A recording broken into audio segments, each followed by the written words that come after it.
అనే మీ ఫీలింగ్. మంగపతి పేరు చెప్పగానే ఏం గుర్తొస్తుంది? గుండె నిండా ఎమోషన్ దొరికితే అసలు పేక్ పిసికిద్దాం అన్నంత కోపం వస్తుంది కదా. ఇప్పుడు ఆ మంగపతి ది గ్రేట్ శివాజీ ఇప్పుడు మనతో పాటు ఇంటర్వ్యూలో ఉన్నారు. మీ అందరి తరఫున సాదరంగా ఆయన ఈ కార్యక్రమానికి ఆహ్వానిస్తున్నాను. గుడ్ మార్నింగ్ శివాజీ గారు. సార్ గుడ్ మార్నింగ్ నాగేంద్ర గారు.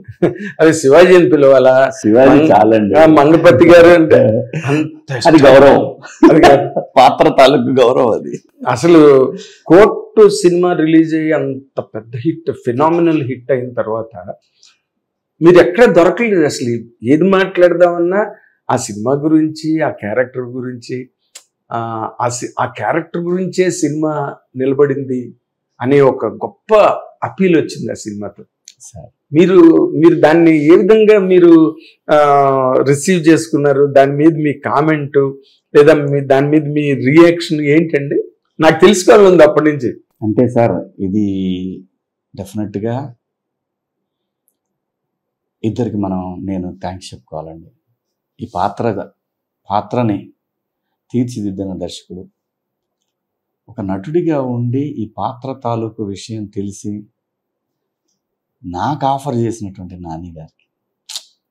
సహజంగా ఏంటంటే ఇది ఎక్కడికో తీసుకెళ్లే పాత్ర. నటుడిగా ఆయన అర్థం చేసుకోగలడు. ఎటువంటి ఆ ఫీలింగ్స్ లేకుండా నాకు ఆఫర్ చేశారు సారా. అక్కడ నేను ఎప్పటికీ అతనికి రుణపడి ఉండిపోతాను. ఒకవేళ నేను ఆ ప్లేస్లో ఉంటే నేను ఇచ్చేవాడిని కాదేమో. ఇది నాన్నగారి ప్లేస్లో మీరు ఉంటే ఏమో తెలీదు. నటుడిని కదా. అంటే శివాజీ చేయగలుగుతాడా లేదా, ఏ రకంగానైనా సరే చేయగలుగుతాడా లేదా, ఇంతకన్నా మంచి ఎవరి స్థాయికి వెళ్ళిద్దామో, లేదంటే ఇంకా సినిమాకి దెబ్బ పడిద్దేమో, ఇలాంటివి ఆలోచించకుండా. సో వాళ్ళిద్దరికీ నేను ఎప్పటికీ ఆ గుండెల నిండా అది ఉండిపోద్దండి. ఎన్ని సినిమాలు వచ్చినాయి, దీనిపైన ఎన్ని సినిమాలు వచ్చినా అది అలా ఉండిపోద్ది అనమాట. మంగపతి పాత్ర చెప్పినప్పుడు నాకున్న ఫీలింగ్ ఏంటంటే, రియల్ క్యారెక్టర్ చెప్తున్నాడు ఇతను. ప్రతి కుటుంబంలో ఉండే క్యారెక్టర్ ఇది. ఆడబిడ్డ ఉన్న ప్రతి కుటుంబంలో మంగపతి ఉంటాడు. అది తండ్రా, మేనమామ, బాబాయ, తమ్ముడా, అన్న, ఎవడో ఒకడో ఒక మంగపతి మాత్రం ఉంటాడు ఖచ్చితంగా. సో ఇంత గొప్ప క్యారెక్టర్ అనేది నేను షూటింగ్ స్టార్ట్ వరకు నాకు డౌటే. ఏమో ఎక్కడన్నా బ్రేక్ పడుతుందేమో, ఎవరన్నా ఇది తర్జన భర్తలు జరుగుతాయి కదండి లాస్ట్ మినిట్లో జరుగుతాయి. ఉదాహరణ మంగళం సీన్ క్యారెక్టర్ నేను చేయాలి, మంగళం సీన్ క్యారెక్టర్ నేను చేయాలి. నన్ను ఆఫీస్కి రమ్మన్నారు. ఆఫీస్కి రేపు మార్నింగ్ కలుద్దాం అన్నారు. ఇంకా తర్వాత మార్నింగ్ వెయిట్ చేస్తున్నాను, రాలా. సుకుమార్ గారిని కలిసినప్పుడు కూడా చెప్పాను ఇది. అవును అనుకున్నావు ఎలా మీకంటే, మీ ఆఫీస్ నుంచే నాకు చెప్పారండి, ఇట్లా రేపు కలుద్దాం అన్నారు సుకుమార్ గారిని.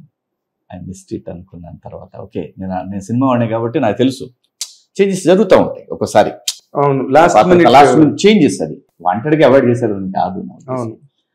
సో అలా ఈ పాత్ర కూడా ఏమైనా జరుగుద్దేమో, ఇంకా టైం ఉందేమో, మనం చేయాల్సిన ఇంకా సమయం రాలేదేమో అని అనుకొని ఫీల్ అయ్యా.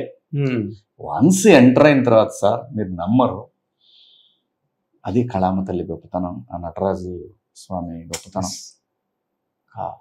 భయపడిపోయేవాళ్ళు సార్ సెట్ మొత్తం కూడా. అలా ఉండేది నా హావభావాలన్నీ కూడా. అసలు క్యారవాన్ దిగుతుంటేనే మంగపతి దిగుతున్నాడు అన్నట్టుండేది.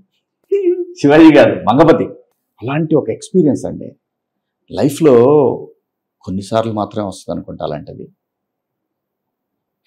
అలాంటి ఫీలింగ్ నాకు ఇంకా అద్భుతంగా మనిషికి సంతృప్తిగా అనిపించినటువంటి ఒక సందర్భం బిగ్ బాస్లో నేను ఎంటర్ అవటం అనేది నా జీవితంలో ఒక మరపురాని ఘట్టం అండి.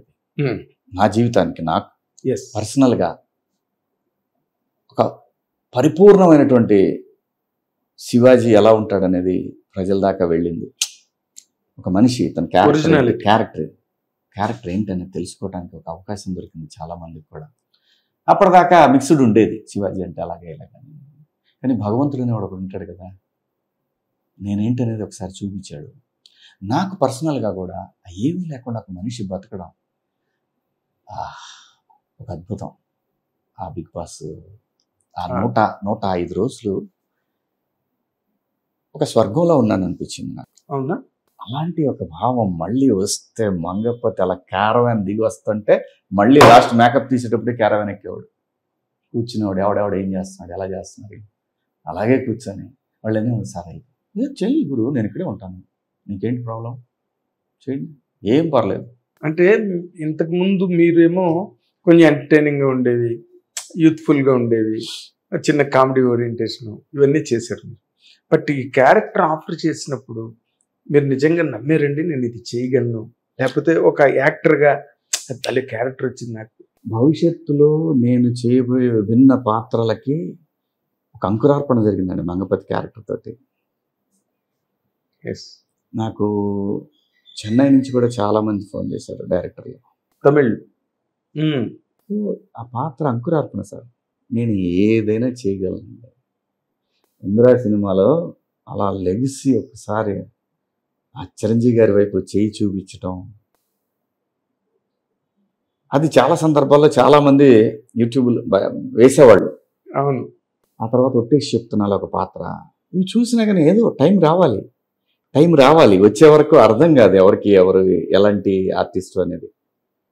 సో చాలామందికి తెలుసు, నా సరౌండింగ్లో ఉన్న వాళ్ళందరికీ తెలుసు వీడు అవకాశం దొరికితే మింగేస్తాడు అని. అది ఆ పాత్ర, మంగపతి పాత్రతోటి చాలామంది పెన్ను వాళ్ళ దృక్పథం మారుద్ది అనుకుంటున్నాను.